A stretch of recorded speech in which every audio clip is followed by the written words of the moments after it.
Well, hello again, guys. On the restoration of this 48 Silver King, one of our next obstacles that we need to give our attention to is the seat assembly. A tractor is just not much good unless you can kick back while plowing the back 40. On the previously restored Tornado tractor, we have this thing. We have bent and broken shock absorber arms. If I don't have to fix that, I don't want to. But it does retain the factory bend in the plate, the main arm, the seat, this thing, you know. This one has been taken out for some reason. Good arms, C shock absorber, no longer have a bend. Bad arms, free shock absorber, still has the bend. Okay, then we will clean up this seat, remove this wood. They nailed it. How did you... There's nails in it. I don't understand that. I was also going to point out further evidence that this seat was once riding directly on this arm, because we have notches worn into the bottom beadwork there, and we have worn out spots on each side on the arm there too. So it's been adjusted a time or two, back and forth, you know. Interesting slots, very rough cut. I imagine they were torch cut. Got a little offset. Very cool old stuff.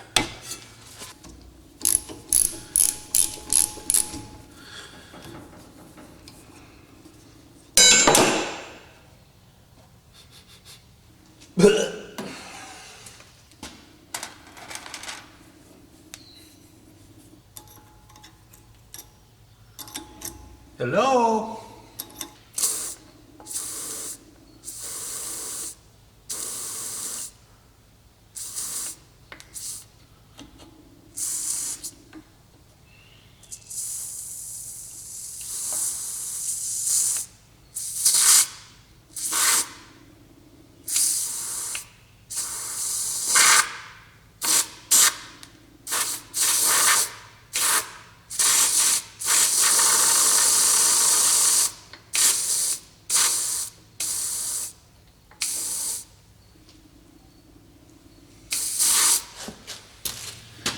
How anyone can work with a vise that swivels on this axis with apparently no locks. That's beyond all human understanding. But anyway, it's what I got here, so it's what I'm using. I'm soaking this thing down. I've filled it up with WD-40. I could use ATF. I really need to get some Marvel Mystery over here in this shop, but I don't have any. We may use heat, we may not. I'm just going to let it, I'm just going to keep filling it as it bubbles down and let it soak for a good long while. See if we can free up the pistons in there, the shaft, everything. I imagine it's been dry for a long, long time. I'm going to move my attention to the seat bracket on this end, remove that. Maybe I'll end up taking it and trying to deal with the bends and the curve and everything. We'll see.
I'm trying to remember how Fibber McGee changed the words.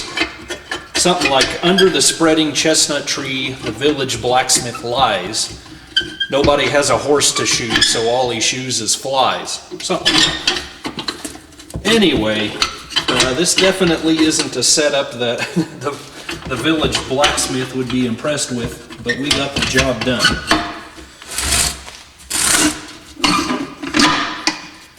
Looks like I could fit, well, you know,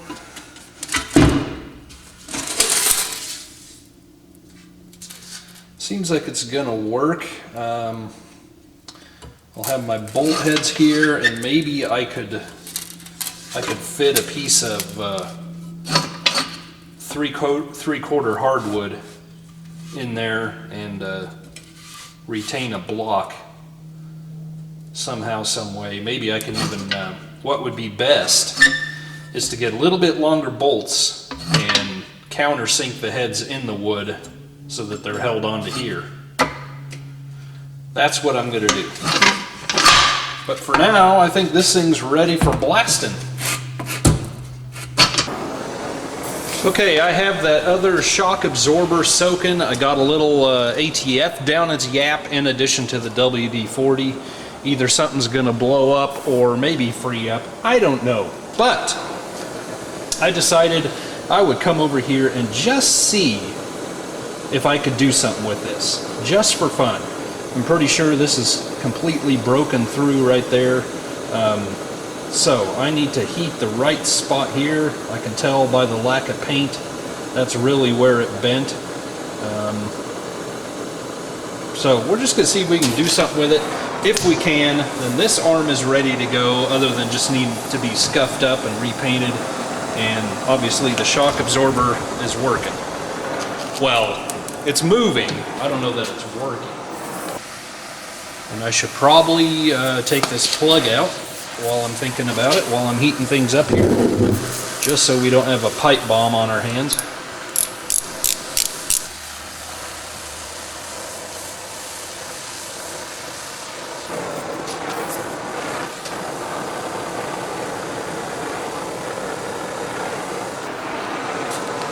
Okay, I need this thing to be straight for about 1 inch. So let's do it like this.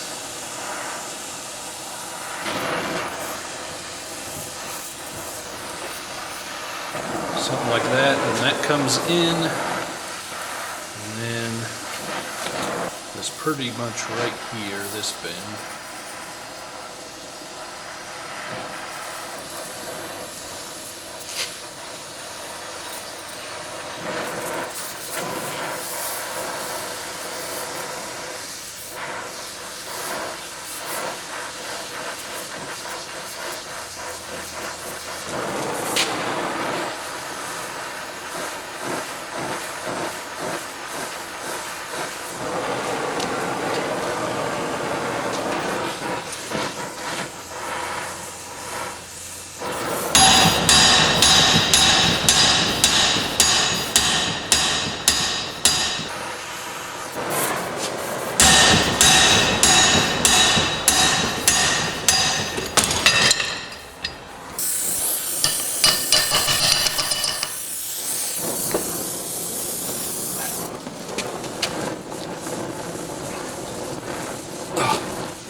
Okay, well, even though I had it pretty well centered on the tractor and this thing's straight, you know, I just wasn't pleased. There was just too much twist. They were not symmetrical at all on the tractor. It was disgusting, you know. And I'm getting close now. I thought I may cut the good ones off of that, but I really have reservations doing that. Twice the cutting, obviously. But if I can, I want to send a complete unit along with the tractor. You know, if I can make it work. Like Alabama, it deserves one more chance, right? So, we are getting there. Hey, that's a little toasty. Had to build up with weld because of the missing material there. Man, that is hot. But we're looking pretty good. Not 100% exact, and of course they may not have been to begin with. But I think they're going to do the trick and look a whole lot better. Why in the world would you invest in a fireball tool jig table when this greatness could be had at such a low price? I mean, we got the hitch and we got the seat involved, we got the soapstone involved, we got random brackets, the little sledge, the crescent wrench, and we are good to go. So I'm going to start throwing some MIG wire at this thing. See if we can get it to stick, huh? Oh, that's much better.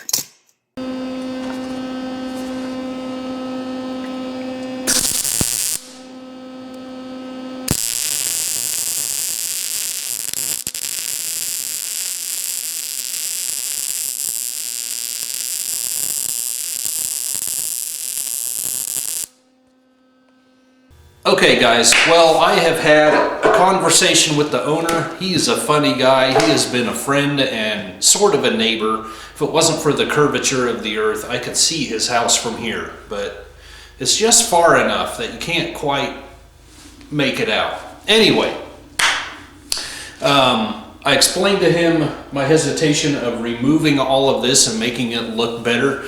And basically, to quote him, he said, "I am not sentimental at all about my family's lack of mechanical skills." So he doesn't care at all what we remove and fix up here. So I think what I'm going to do, on both tractors, the rear plate and everything, and the arms, the braces, everything has been, on both, have been welded to, added, so forth. This diamond plate on the other one is in much better condition. This one is really pitted.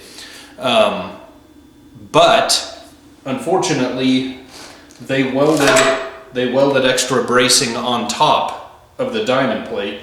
So once I remove that and try to make it look better, the diamond plate's going to be messed up. So I'm going to remove this, throw it in the pile of parts to go with the part tractor when we're done with it. I'm going to remove the other one, and I'm going to take that to Dad-in-law's fab shop so that they can make a pattern and cut a brand new diamond plate out on the water jet. Otherwise, I think I can work with everything else and make it look pretty again. So let's do that.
I don't know if they thought wire would make a good lock washer or what was going on. Maybe they were just... I don't think that's a blind hole, but maybe it is. Yeah.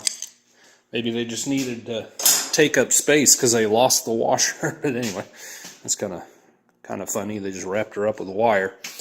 Anyway, so this is the deal. The owner is not sentimental about it all, you know. And, I mean, with some paint on it, it looks pretty good. I mean, can you honestly say it's a bad idea? Right? Granted, some modifications might have to be adjusted, but it'd be useful. Well, I took the seat arm and shock absorber to Dad-in-law's and used one of the big Lincolns there and really burned the welds in there really well, better than either of my buzz boxes can handle, you know. So I'm sure it's not going to leave a guy on his posterior in the furrow, you know. Went ahead and threw it on here to make sure it was straight, in line, center line of the tractor, and it's looking good. Went ahead and just primed it with the rest of the frame, so I guess that's where that part's going to sit for the rest of this video. I'm actually going to paint this morning, and that'll get painted along with it. So, there you go. Okay, a little side-by-side comparison. Both have been heavily modified, and I don't think I can salvage much of anything from either one if I want to make it look brand new again. Obviously, our original is heavily pitted and just looks bad. All the extra bits that were homemade and scabbed on there, there's no working with that, really. This one, unfortunately, the holes are really wallered out. They welded spring material on the tops, so even if I took the time to clean all that off, grind it down, then the tread, the diamond plate tread, would look bad. Is it that big a deal? Maybe, maybe not, but it's not that much material, so I think we're going to go ahead and replace almost everything and make it brand new again. The only thing I'm going to salvage off of either one of these is this bottom 3/4 plate down here in that arc. I think that's good, and I'll probably use, I don't know, I'll determine which holes are the least wallered out between the two, and I'll use the better one. Well, guys, we are back at some familiar stomping grounds today, back in the old warehouse. I believe I've got all my materials for our rear step plate cut out. I'm going to have to go cut some to length and so forth, but let's take a closer look at what we're dealing with, and then you'll be able to follow along a little easier, if it matters. So again, we have our original donor tractor one here, and we got all the parts over here. This is what these guys cut out on the water jet for me for our PTO cover. So we'll form that and get that welded up, and then our tread plate, our diamond plate, 1/4 inch thick. For whatever reason, the guy didn't want to copy and cut the radius of the holes, which is one of the main reasons I wanted it, but that's, you know, whatever. We'll figure it out.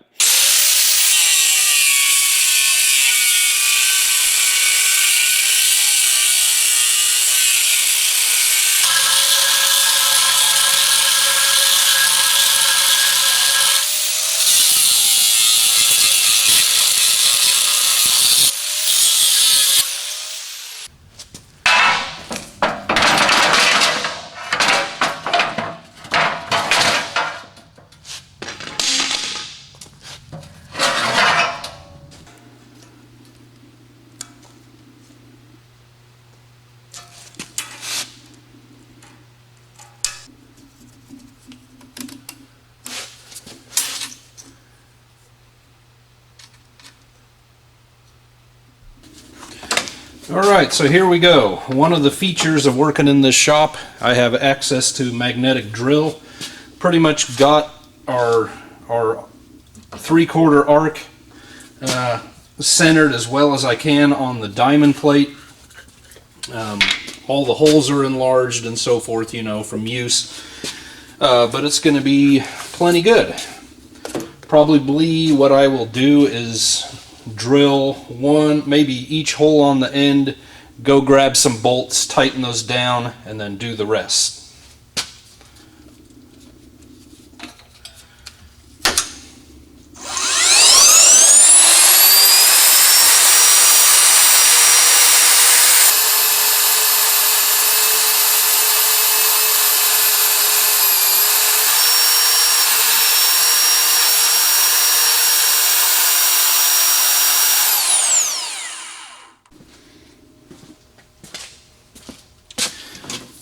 We'll have to come back to the magnetic drill in a second. Take this all apart.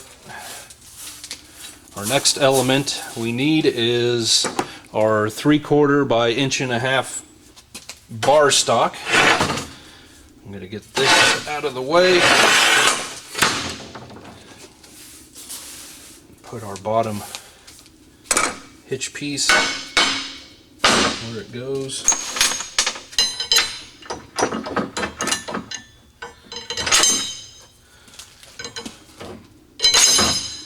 There and there.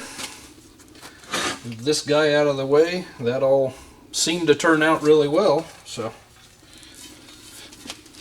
that'll be fine. Okay, I'm going to go cut my 2 bar stock pieces that are going to go from here to here. Then we're going to use the drill and drill the 3/4 holes in those, and then we'll weld them on. Come on.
Alright, got my bottom arc welded up. I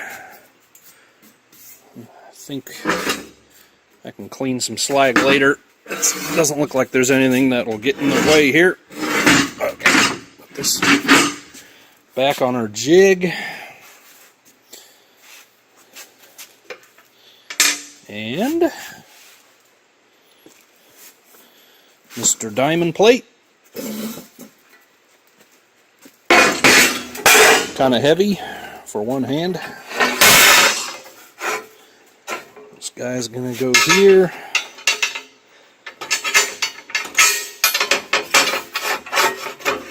must have some slag holding me up. There we go. All right, put nuts on the bottom of that and start welding that on.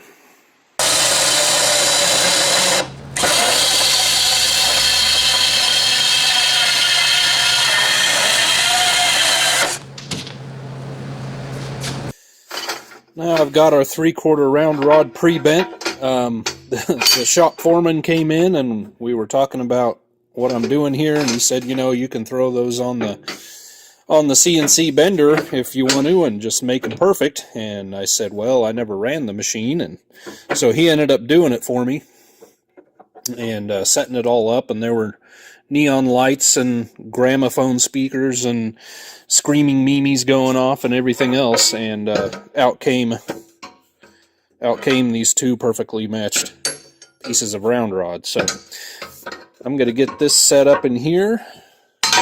They look pretty good, actually. So just kind of get a little persnickety here about how I'm going to do this, and I'll weld them on.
Okay, home stretch as far as in here.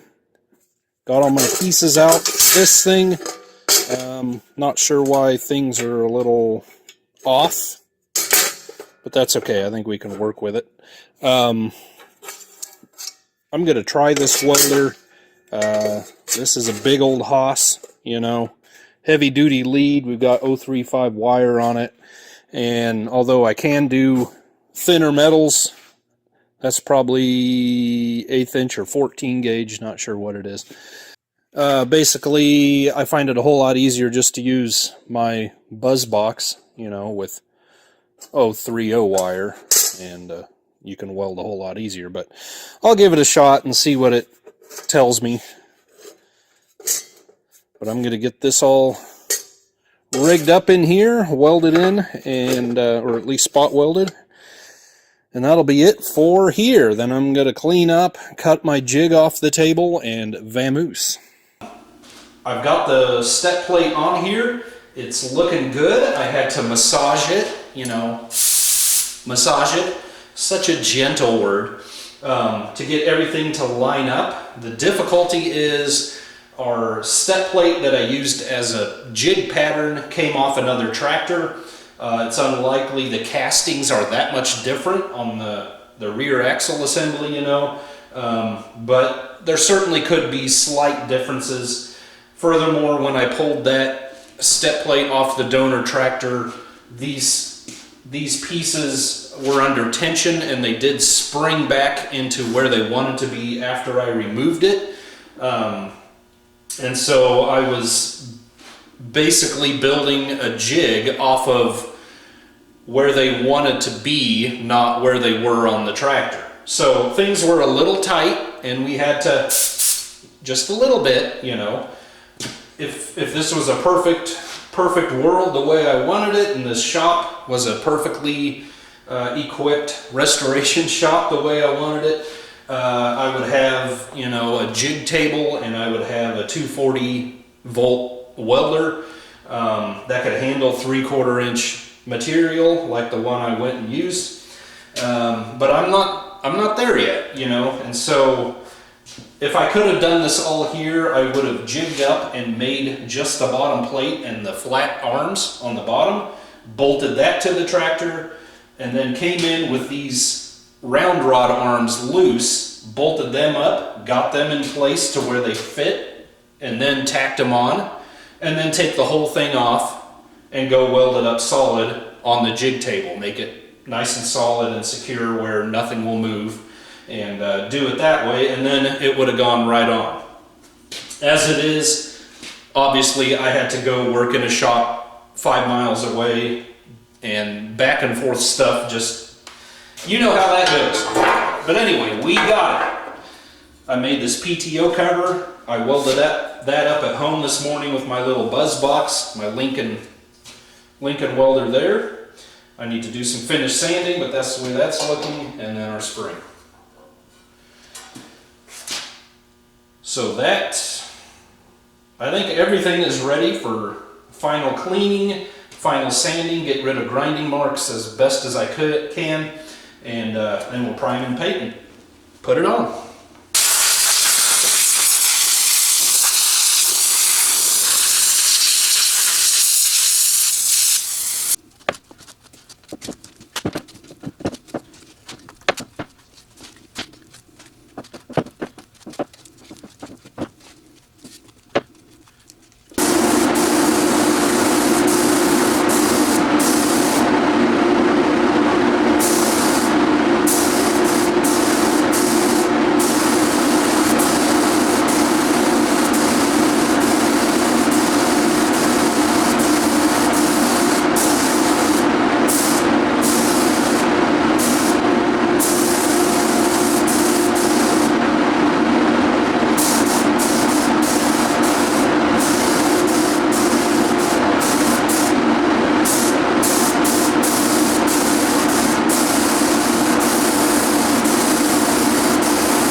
Okay, quite a few things that I can just go straight to silver on. Some things like the seat, that's going to be charcoal anyway, but it needs some more work. The air cleaner, main air cleaner piece needs more work, but there's a lot of pieces that I'm going to hit with silver so they are dry in the morning.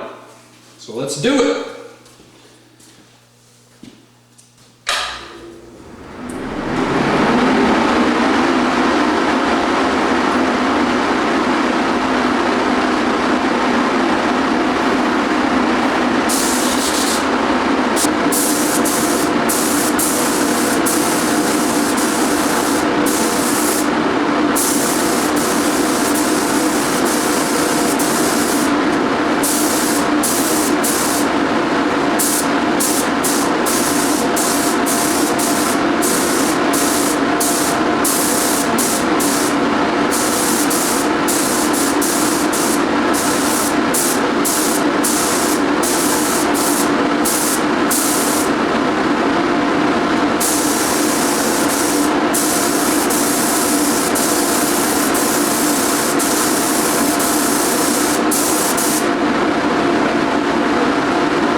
When I picked up a hitch pin, I forgot that these things, or a slide adjustment pin, whatever you want to call it, I forgot it uses two of them and just captures it in between. So I will have to get another one.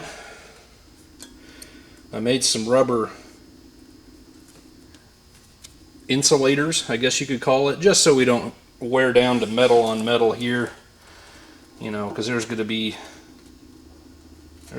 some weight and some movement on top of this thing.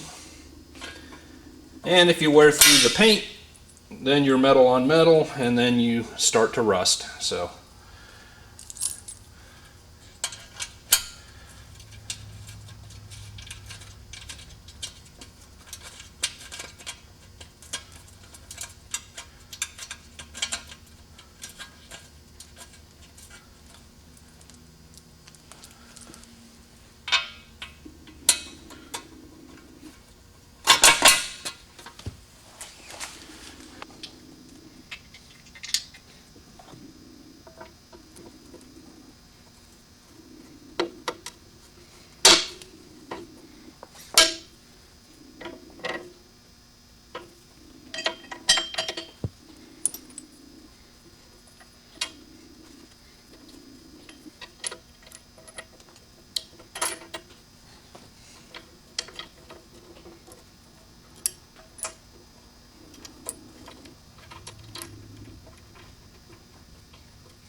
I made a little bit of a 1/4 inch spacer here, a nice thick washer type thing. I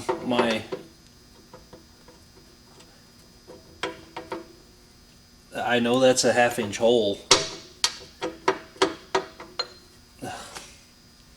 My thought being it would help disperse the load over a wider area along with the spring, and help prevent so much flex and possible future breaking of this PTO cover.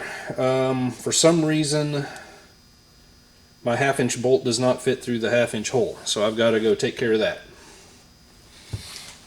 Alright, well, what I ended up doing, I took my large plate washer over to my dad-in-law's, used the iron worker and did an oblong, a slotted hole. I punched it for a 1/2 inch slot so that my carriage bolt would go in there, you know what I'm saying. I know that hardly anyone probably watching has such tools available to them, and honestly it's a bit of a hassle. If every time I need to do something, that only cuts into time working here on the shop. But I think any of us, if you're being honest, any of us with that available to them is gonna do that, right? And I don't know, make friends with guys at machine shops or fabrication shops or whatever. You know, if I didn't have that available, you can bet I would be here with a die grinder and a file doing the same exact thing that most other guys have to do. I've done it for years, right? Okay. So anyway, I decided I wanted to do that so that I could place the carriage bolt upside down. That way I have the least material on the inside here, so that we stay out of the way of any PTO that they may want to put in here. Otherwise I'd have the plate, and then I'd have the washers and the nut, and I'd probably have a good an inch worth of hardware hanging down within here, and that, to me, that just feels like it's going to get in the way. But we got this done now. I can tighten everything up. I've been sanding on the seat, and I'm going to go back to that now.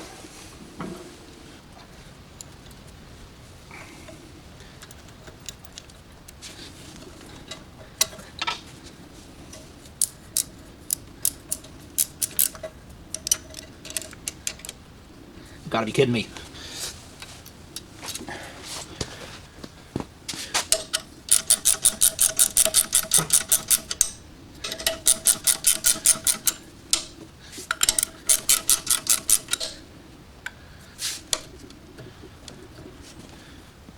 We're getting really close where I want to be on our seat here. Got some little pinholes and, you know, the typical stuff. Went ahead and I filled in our seam going all the way around. So that ought to look a little bit better. Keep the water out from between them. If it's ever out in the rain, that is. Or they wash it off. Whatever. You know the things that happen. So.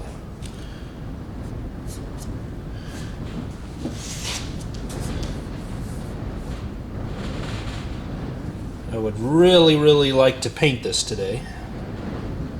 The day is half gone, so we'll see.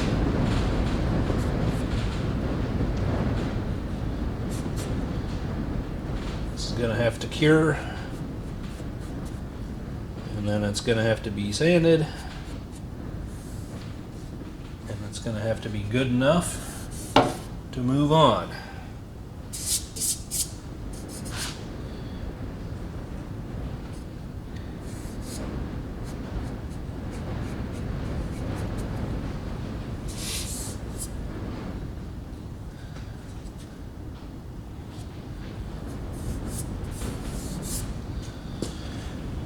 Okay, so here's our seat, looking pretty dapper, you know, and our little bracket here.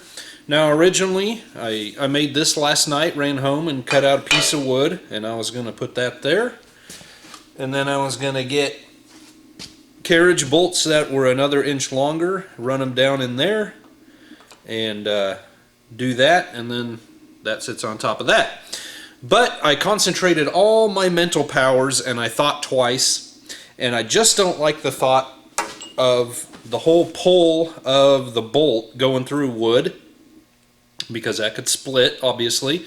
They're right in line with each other. And maybe I should just go remake this, but I'm going to try it first without it. What I'm going to do is I'm going to bolt this on the way it was and then put this upside down over the heads. I'm going to install this, and then comes the dangerous part. I'm going to try to get this in there, which I don't know if that'll even go, and I'm going to drill holes through the sides of these arms and screw the wood to the bottom of the seat. That way only the weight of the seat and the person is on the wood. We're not trying to pull bolts through the wood as well, you know. And obviously I need the recesses in there to go over the heads of the bolts. That's fine, you can just fall. But maybe I should redo it without the through holes. I don't know. I'll think about that. We're going to try it. It's a great opportunity to ruin my brand new paint job with a drill, but whatever.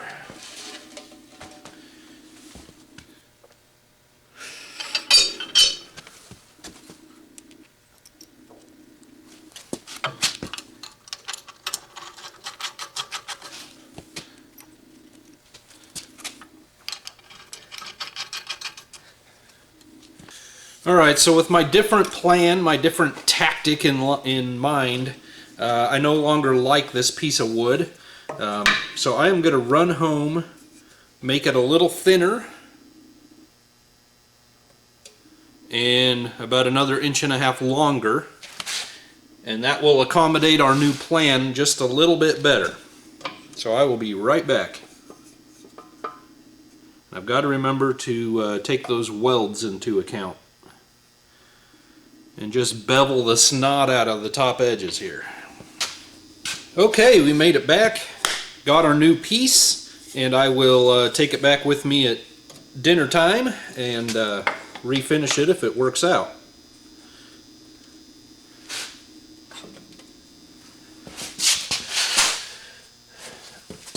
That seems good so far.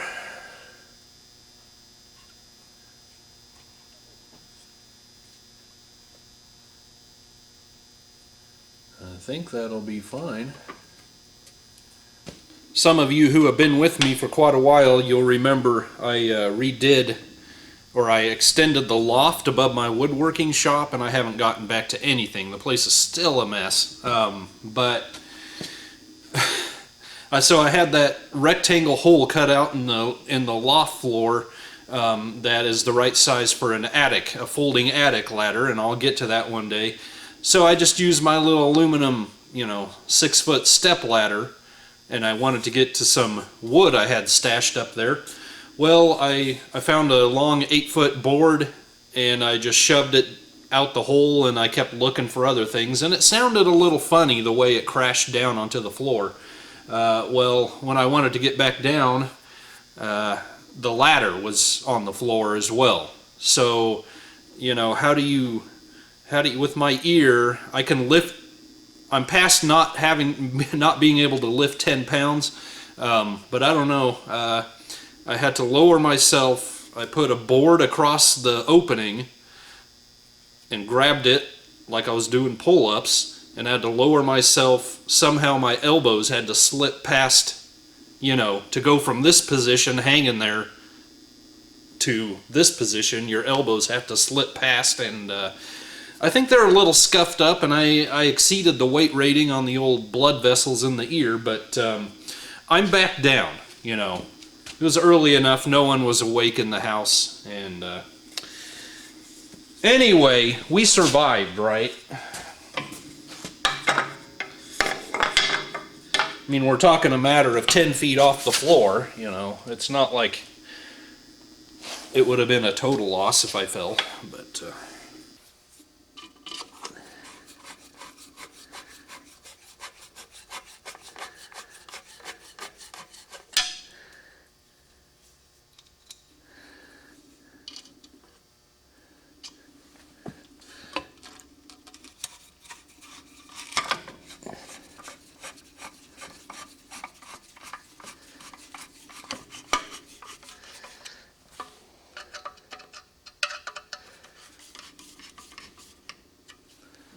better slip the old boots off,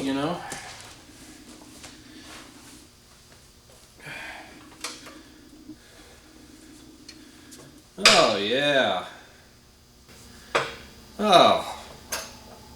Class and comfort. I think a guy could harrow, he could cultivate for 16 hours straight without getting up off this thing. Absolutely. Got to put some fluid in the shock absorber. Of course, I have to undo everything I just put together, refinish the wood, touch up any paint that I scuffed, I also want to look for slot head trim screws, blacken those and put them in instead of the Phillips head. It's just what I had on hand. Easily, I knew where it was, kind of thing. Other than that, step plate is done, PTO cover is done, the seat arm, we're making progress is what I'm saying. So guys, I hope you're enjoying it. I thank you for coming around and spending this time with me. The next things, really, we're getting down to the final big sheet metal pieces. Finished the hood. I've been working on, I need to finish the hood is what I'm saying. I've been working on the instrument panel thing, and then the fenders. Got a lot of little pieces ready to go. So probably not too many videos left on this thing, and it will be going back to the farm. So once again, thank you so much for joining me. God bless you guys. See you on the next one.